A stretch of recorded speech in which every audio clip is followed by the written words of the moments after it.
انہوں پہلی دفعہ جو آئے وہ سب لوگوں کو اپنی خوشخبری سنانے کے لیے آئے تاکہ لوگ نجات پائے ویسا۔ ان کے اوپر پاک روح کا مسا تھا اور انہوں پاک روح کے طاقت سے آئے لوگوں کو اپنی خوشخبری سنانے کے لیے۔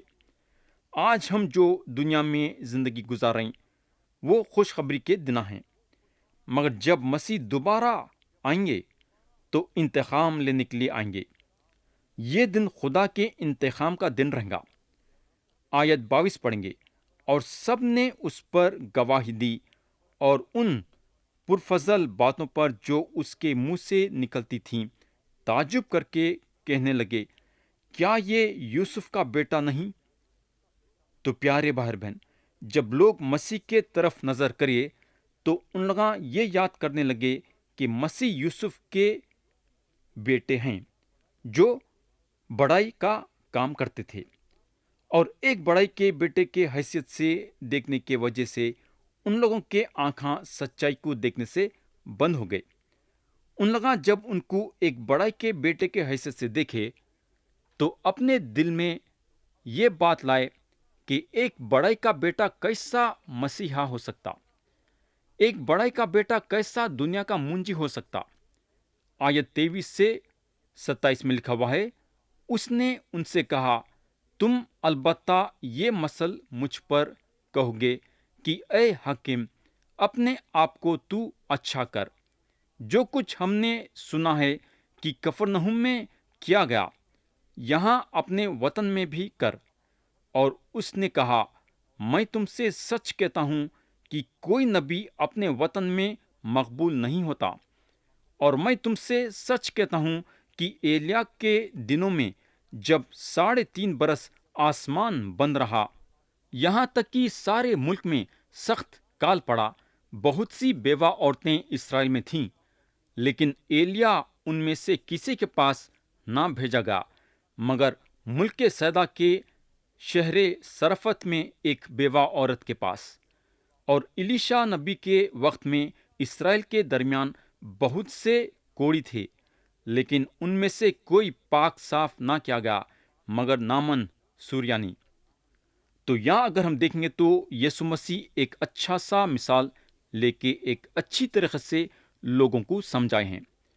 یہاں جو ہے مسیح 2 انسانوں پہ نظر کرے جو اسرائیل کے زمین سے باہر تھے، سرفت کی بیوہ عورت اور نامن کوڑی جو سوریانی کا تھا، جن کے زندگی میں خدا بہت بڑا معجزہ کرا۔ یہاں یسوع مسیح اپنے لوگوں کو یہ بتانا چاہ رہے ہیں کہ ان کے لوگ ان کو قبول نہیں کرنے سے خدا کے طرف سے ایک بہت بڑی برکت کھو دے رہے ہیں۔ انہوں ان لوگوں کو یہ بتانا چاہ رہے ہیں کہ تم لوگ کئی کوڑیوں کے اور بیواؤں کے ویسا ہیں جو وہ زمانے میں شفا نہیں پائے تھے، یعنی کہ ایلیا نبی کے زمانے میں شفا نہیں پائے تھے۔ آیت 28 سے 30 میں لکھا ہوا ہے، جتنے عبادت خانے میں تھے ان باتوں کو سنتے ہی غصے سے بھر گئے اور اٹھ کر اس کو شہر سے باہر نکالا اور اس پہاڑ کی چوٹی پر لے گئے جس پر ان کا شہر آباد تھا، تاکہ اسے سر کے بل گرا دیں، مگر وہ ان کے بیچ میں سے نکل کر چلا گیا۔ پیارے بھائی بہن، مسیح کے خود کے علاقے کے لوگ ان کا انکار کر دیے۔ انکار کرنے کے ساتھ ساتھ ان کو موت کے گھاٹ اتارنا چاہتے تھے۔ ان کو پہاڑ پہ لے کے گئے تاکہ ان کو پہاڑ پہ کے چوٹی پہ سے ڈھکیل دیا ویسا، مگر مسیح آرام سے اپنے آپ کو یہ لوگوں کے بیچ میں سے نکال دیے۔ ان کا نکل جانا ایک بہت بڑا معجزہ تھا۔ آیت 31 پڑھیں گے، لکھا ہوا ہے، پھر وہ گلیل کے شہر کفرنہوم کو گیا اور وہ سبت کے دن انہیں تعلیم دے رہا تھا۔ میرے دوست، اگر ہم متی کی انجیل اور مرقس کی انجیل دیکھیں گے تو متی اور مرقس اپنی انجیل میں بتائے ہیں کہ مسیح اپنے ہیڈ کوارٹر کو یعنی کہ اپنے اڈے کو ناصرت سے ہٹا کے کفرنہوم میں لائے۔ انہوں یہ کام اس لیے کرے، کئی کو بولے تو ناصرت کے لوگاں ان کا انکار کر دیے، ناصرت کے لوگاں ان کو قبول نہیں کرے، اور ایک دن آیا کہ انہوں کفرنہوم کے لوگوں کو بول دیے کہ اے کفرنہوم، کیا تو آسمان تک بلند کیا جائے گا؟ نہیں، بلکہ تو عالمی ارواح میں اتارا جائے گا۔ انہوں کفرنہم کے لوگوں کو اس لیے ایسا بولے، کئی کو بولے تو کفرنہم کے لوگاں موقع کا فائدہ نہیں اٹھائے۔ مسیح وہاں تھے مگر مسیح کو ناچیز جانے۔ آیت 32 میں لکھا ہوا ہے، اور لوگ اس کی تعلیم سے حیران تھے کیونکہ اس کا کلام اختیار کے ساتھ تھا۔ تو یسوع مسیح جب عبادت خانے میں تعلیم دیتے تھے تو فقیہ یا فرشی کے ویسا نہیں، بلکہ اختیار کے ساتھ بات کرتے تھے۔ آیت 33 سے 37 میں لکھا ہوا ہے، اور عبادت خانے میں ایک آدمی تھا جس میں ناپاک دیو کی روح تھی۔ وہ بڑی آواز سے چلا اٹھا کہ اے یسوع ناصری، ہمیں تجھ سے کیا کام؟ کیا تو ہمیں ہلاک کرنے آیا ہے؟ میں تجھے جانتا ہوں کہ تو کون ہے، خدا کا قدوس ہے۔ یسوع نے اسے جھڑک کر کہا، چپ رہ اور اس میں سے نکل جا۔ اس پر بدرو اسے بیچ میں پٹک کر بغیر ضرار پہنچائے اس میں سے نکل گئی، اور سب حیران ہو کر آپس میں کہنے لگے کہ یہ کیسا کلام ہے، کیونکہ وہ اختیار اور قدرت سے ناپاک روحوں کو حکم دیتا ہے اور وہ نکل جاتی ہیں، اور گرناوا میں ہر جگہ اس کی دھوم مچ گئی۔ میرے دوست، آج ہم ایسے زمانے میں جی رہے ہیں جہاں بدروہیں اپنے سر کو پھر سے اٹھائے ہیں، اور آج کئی لوگ شیطان کی پوجا کر رہے ہیں۔ یہ ایک سچائی ہے۔ بدروہیں جو ہیں مسیح کے زمانے میں بھی کرتی تھیں اور آج کے زمانے میں بھی کام کریے۔ تو یہاں اگر ہم دیکھیں گے تو مسیح جو ہیں ایک آدمی میں سے بدرو کو نکالے۔ یہ آدمی کتنے دنوں سے بدرو کا شکار تھا یہ تو معلوم نہیں ہے، مگر مسیح جب اپنی طاقت استعمال کرے تو یہ بدرو آدمی میں سے نکلی۔ ایک بات ہم کو ضرور یاد رکھنا ہے کہ بدرو جادو پلیتوں سے نہیں نکلتی بلکہ مسیح کے طاقت سے نکلتی ہے۔ آیت 38 اور 39 میں لکھا ہوا ہے، پھر وہ عبادت خانے سے اٹھ کر شمعون کے گھر میں داخل ہوا، اور شمعون کی ساس کو بڑی تپ چڑھی ہوئی تھی، اور انہوں نے اس کے لیے اس سے عرض کی۔ وہ کھڑا ہو کر اس کی طرف جھکا اور تپ کو جھڑکا تو اتر گئی، اور وہ اسی دم اٹھ کر ان کی خدمت کرنے لگی۔ تو عبادت کے بعد مسیح عبادت خانے سے نکلے اور پترس رسول کے گھر میں داخل ہوئے۔ ہو سکتا ہے کہ انہوں دوپہر کا کھانا پترس کے گھر میں کھانا چاہتے تھے ہوں گے، اور جب انہوں پترس کے گھر میں تھے تو انہوں پترس کی ساس کو شفا دیے۔ ان کے ساس کو بہت تیز بخار تھا۔ یہ جو بیماری ان کے ساس کو تھی بڑی خطرناک بیماری تھی، مگر مسیح وہ بخار کو جھڑکے اور وہ بخار چلے گا۔ کلام بتاتا ہے کہ پترس کی ساس ایک دم سے اٹھ کے مسیح کی خدمت کرنے لگے۔ بولنے کا مطلب یہ ہے کہ کوئی بھی بیماری سے چھڑانا مسیح کے لیے کوئی مشکل کا کام نہیں ہے۔ خطرناک سے خطرناک بیماری کو انہوں بھگا دے سکتے۔ اگر آج آپ بیمار ہیں اور یہ سوچ رہے ہیں کہ آپ ٹھیک ہو سکتے یا نہیں، تو فکر کرنے کی ضرورت نہیں ہے۔ اگر آپ مسیح کو اجازت دیں گے تو مسیح آپ کی بیماری کو دور کریں گے۔ آپ کا کام یہ ہے کہ آپ یسوع مسیح کی طرف رجوع ہونا۔ جب یسوع مسیح کسی کو شفا دیتے تھے تو وہ انسان فوراً سے شفا پا جاتا تھا۔ تو شفا دینے والا انسان نہیں ہے شفا دینے والا، بلکہ خدا ہے۔ آیت 40 سے 44 میں لکھا ہوا ہے، اور سورج کے ڈوبتے وقت وہ سب لوگ جن کے ہاں طرح طرح کی بیماریوں کے مریض تھے انہیں اس کے پاس لائے، اور اس نے ان میں سے ہر ایک پر ہاتھ رکھ کر انہیں اچھا کیا۔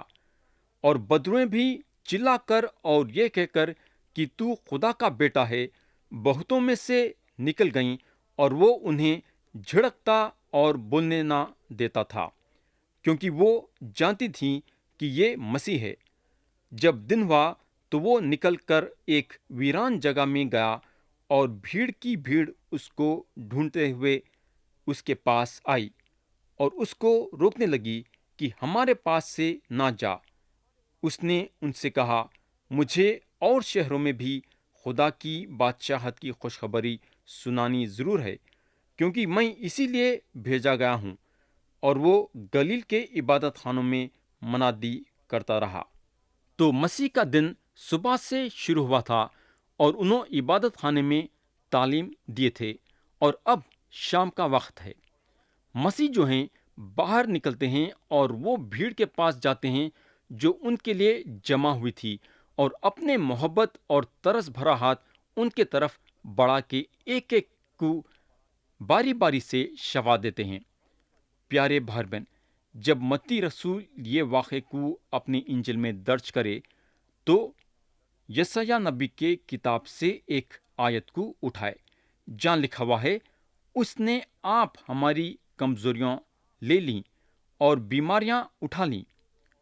اگر ہم غور کریں گے تو مسیح جو ہیں بہترین طریقے سے ایک ایک کو شفا دیے۔ یسایہ نبی کے کتاب میں لکھا ہوا ہے، تو بھی اس نے ہماری مشقتیں اٹھا لیں اور ہمارے غموں کو برداشت کیا، پر ہم نے اسے خدا کا مارا کوٹا اور ستایا ہوا سمجھا۔ تو پیارے دوست، یہ بات کے باوجود کہ اسرائیل قوم وہ زمانے میں مسیح کو خدا کا مارا کوٹا اور ستایا ہوا سمجھی، تو بھی مسیح ہمارے کمزوریوں کو لے لیے اور ہمارے بیماریوں کو اٹھا لیے۔ مسیح جو ہیں ترس کھاتے تھے، اور جب لوگ ان کے پاس آتے تھے تو انہوں ان لوگوں کو شفا دینے کے لیے پیچھے نہیں ہٹتے تھے۔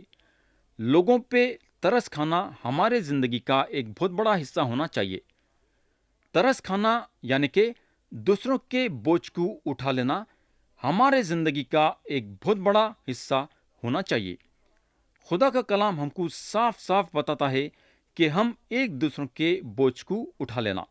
گلاطیوں کے خط میں لکھا ہوا ہے، تم ایک دوسروں کا بار اٹھاؤ اور یوں مسیح کی شریعت کو پورا کرو۔ تو پیارے بھائی اور بہن، جو اپنا دل کھول کے مسیح کے پاس آئے شفا پانے کے لیے، تو مسیح ان لوگوں کو شفا دیے۔ آج بھی اگر آپ اپنا دل کھول کے مسیح کے پاس آئیں گے شفا پانے کے لیے، تو مسیح آپ کو شفا دینے کے لیے تیار ہیں۔ تو یہاں ختم ہوا لوقا کی انجیل کا 4واں باب۔ اب ہم لوقا کی انجیل کا 5واں باب اٹھائیں گے۔ اگر ہم باب 5 دیکھیں گے تو باب 5 جو ہے 5 حصوں میں بٹا ہوا ہے۔ پہلا حصہ ہے، یسوع مسیح اپنے شاگردوں کو دوبارہ بلاتے ہیں۔ دوسرا حصہ ہے، یسوع مسیح ایک کوڑی کو شفا دیتے ہیں۔ تیسرا حصہ ہے، یسوع مسیح ایک بیمار کو شفا دیتے ہیں۔ چوتھا حصہ ہے، یسوع مسیح جو ہیں متی کو بلاتے ہیں۔ پانچواں اور آخری حصہ ہے، یسوع مسیح نئی پوشاک اور نئے مشکوں کی تمثیل دیتے ہیں۔ اب ہم یہ باب شروع کریں گے اور پڑھیں گے آیت 1 سے آیت 3 تک۔ لکھا ہوا ہے، جب بھیڑ اس پر گری پڑتی تھی اور خدا کا کلام سنتی تھی، اور وہ گنسرت کی جھیل کے کنارے کھڑا تھا، تو ایسا ہوا کہ اس نے جھیل کے کنارے 2 کشتیاں لگی دیکھیں، لیکن مچھلی پکڑنے والے ان پر سے اتر کر جال دھو رہے تھے۔ اور اس نے ان کشتیوں میں سے ایک پر چڑھ کر، جو شمعون کی تھی، اس سے درخواست کی کہ کنارے سے ذرا ہٹا لے چل، اور وہ بیٹھ کر لوگوں کو کشتی پر سے تعلیم دینے لگا۔ پیارے بھائی بہن، یہ جو گنسرت کی جھیل ہے وہ گلیل کی جھیل ہے۔ وہاں کے جو مچھلہارے تھے اپنے اپنے کشتیوں کو چھوڑ کے اپنے جال دھونے بیٹھ گئے۔ مسیح شمعون پترس کے کشتی میں چڑھ کے پترس کو بولنے کو لگے کہ کشتی کو کنارے سے ذرا ہٹا لے چل۔ پیارے بھائی بہن، ہم جس جگہ پہ کھڑے ہو کے خدا کا کلام دیتے ہیں اسے انگریزی زبان میں پلپٹ بولتے ہیں۔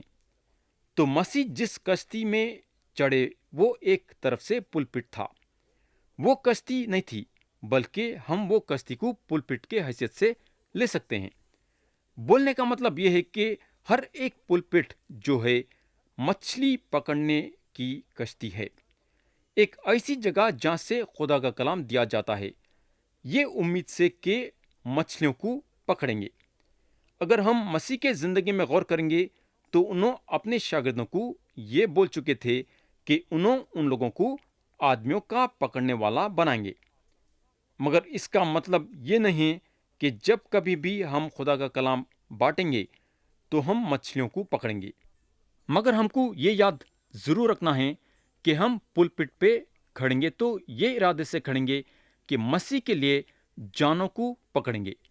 ہمارا کام یہ ہے کہ ہم پلپٹ پہ کھڑے ہونا، خدا کا کلام بانٹنا اور یہ امید رکھنا کہ آج ہم کم سے کم ایک شخص کو تو ہم مسیح کے سچائی میں لائیں گے۔ آیت 4 میں لکھا ہوا ہے، جب کلام کر چکا تو شمعون سے کہا، گہرے میں لے چل اور تم شکار کے لیے اپنے جال ڈالو۔ تو یسوع مسیح لوگوں کو خدا کا کلام بانٹنے کے بعد انہوں بولنے کو لگے کہ اب ہم لوگوں کو پکڑنا چھوڑ دیں گے اور اب ہم لوگاں جو ہے مچھلیوں کو پکڑیں گے۔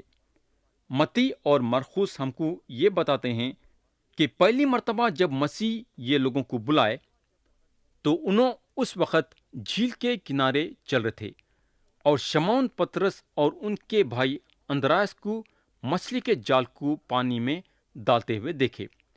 یہ لوگاں مچھل تھے اور یسوع مسیح ان لوگوں کو بولنے کو لگے، میرے پیچھے چلے آؤ تو میں تمہیں آدمیوں کا پکڑنے والا بناؤں گا۔ مگر ان کے شاگردوں کے زندگی میں دیکھیں گے تو ان کے شاگرد پھر سے مچھلیاں پکڑنے کا دھندا شروع کر دیے۔ یسوع مسیح کا بلاوا ان کے لیے 3 مرتبہ تھا۔ انہوں تو بہت سارے شاگردوں سے یروشلم میں ملے۔ یوحنا یہ بات کو یوحنا باب 1 میں بتاتے ہیں، جب یوحنا بپتسمہ دینے والے مسیح کی طرف اشارہ کرے تو ان کے شاگرد یعنی کہ یوحنا کے بہت سارے شاگرداں یہ جاننا چاہتے تھے کہ مسیح کہاں رہتے ہیں۔ یسوع مسیح یہ لوگوں کو اس وقت اپنے شاگردوں کی حیثیت سے نہیں چنے تھے، انہوں اس وقت ان سے صرف ملے تھے، لیکن آگے چل کے جب مسیح گلیل کے جھیل کے کنارے سے چل رہے تھے تو ان لوگوں کو مچھلیاں پکڑتے ہوئے دیکھے اور ان لوگوں کو بلائے ان کے پیچھے پیچھے چلنے کے لیے۔ اس وقت ان لوگاں اپنے جالوں کو چھوڑ کے ان کے پیچھے ہو گئے اور اب ان لوگاں اپنے مچھلی پکڑنے اور بیچنے کا دھندے پہ لگ گئے۔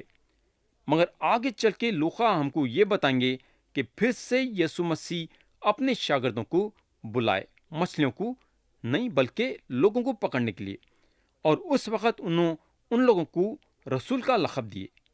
تو جیسا مسیح شمعون کے کشتی پہ بیٹھ کے لوگوں کو خدا کا کلام سنا رہے تھے تو پترس کشتی میں بیٹھ کے مسیح کا کلام سن رہے تھے۔ جب یسوع مسیح کلام دینا ختم کرے، انہوں پترس کو بولنے کو لگے کہ گہرے میں لے چل اور تم شکار کے لیے اپنے جال ڈالو۔ اب ہم آیت 5 پڑھیں گے اور دیکھیں گے کہ پترس کا کیا جواب تھا۔ لکھا ہوا ہے، شمعون نے جواب میں کہا، اے صاحب، ہم نے رات بھر محنت کی اور کچھ ہاتھ نہ آیا، مگر تیرے کہنے سے جال ڈالتا ہوں۔ تو یہاں شمعون پترس بولتے ہیں، مگر تیرے کہنے سے جال ڈالتا ہوں۔ پترس کا یہ بولنا یہ ظاہر کر رہا تھا کہ ہم جب ساری رات مچھلیوں کو پکڑنے کی کوشش کرے اور ایک بھی مچھلی ہم کو نہیں ملی تو تیرے کہنے سے کیا ہوئے گا۔ میرے بھائی، یہ لوگاں مچھل ہارے تھے اور شاید یہ سمجھے ہوں گے کہ یہ لوگ سب کچھ جانتے ہیں۔ ایک صاحب جو ہیں اپنے ہاتھ کے نیچے کام کرنے والوں کو ایک حکم دیے۔ ان کے ہاتھ کے نیچے کام کرنے والا ان کو یہ بولا کہ یہ حکم پہ عمل کرنا مشکل ہے اور ناممکن کی بات ہے، مگر یہ صاحب اس کو بولنے کو لگے کہ آگے بڑھو اور حکم پہ عمل کرو۔ کئی کو بولے تو میں وہ حکم دیتا ہوں جس پہ عمل کر سکتے ہیں۔ تو میرے دوست، جب مسیح ہم کو کوئی چیز کرنے کا حکم دیتے ہیں تو ہم کو ان کے ساتھ حجت کرنے کی ضرورت نہیں ہے، یہ بولتے ہوئے کہ ہم کوشش کریں مگر ہم سے نہیں ہو سکا۔ ہم کو معلوم ہونا چاہیے کہ مسیح ہم کو وہ حکم کرتے ہیں جو ہم کر سکتے ہیں۔ مسیح کبھی بھی ہم کو وہ کام نہیں دیتے جس کا کرنا ناممکن ہے۔ پیارے بھائی اور بہن، جب پہلے وقت پترس مچھلیاں پکڑنے کے لیے جال ڈالے تو اس وقت مسیح ان کے ساتھ نہیں تھے، مگر جب دوسرے بار جال ڈالے تو اس وقت مسیح ان کے ساتھ تھے اور ان کو کامیابی ملی اور ان کا ڈھیر سارے مچھلیاں پکڑے۔ میرے بھائی، ہمارے ہر ایک کام میں ہم مسیح کو ساتھ رکھنا۔ اگر ہم مسیح کو ہمارے ہر کام میں ساتھ رکھیں گے تو ہم کو کامیابی ملیں گی۔ یہ پکی بات ہے، کیونکہ جب خدا ہمارے ساتھ رہتا ہے تو ہم کو کامیاب کرتا ہے۔